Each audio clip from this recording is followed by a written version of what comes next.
20,000 লোক 22 বছর ধরে একটা কবর বানালো। 20,000 লোক 22 বছর ধরে একটা কবর বানালো। ও বাদশাহ শাহজাহান, আপনার বাপের টাকা 8 কোটি টাকা দিয়ে আপনি আগ্রার তাজমহল বানালেন। সেই কালে 8 কোটি টাকা দিয়ে সারা বাংলাদেশ, ভারত, পাকিস্তানের প্রত্যেকটা জেলাতে একটা ইসলামী বিশ্ববিদ্যালয় করা যেত। টাকা কার? কে জবাব দিবে? লালন শাহর নামে সেতু হলো কেন? কুষ্টিয়ার পাকশি সেতু হবে, আমার টাকাও সেখানে আছে। লালন শাহ আবার কে? হিন্দু কি মুসলমান আমি নিজেই জানি না।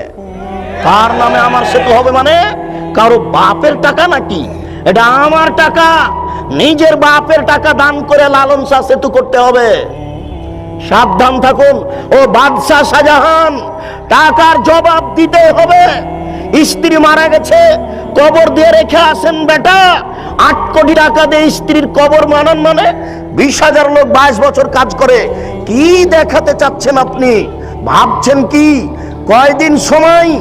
সেই দিন আর বেশি দেরি নেই, যেই দিন অক্ষরে অক্ষরে বুঝাতে হবে টাকা কার, এসব টাকা কার।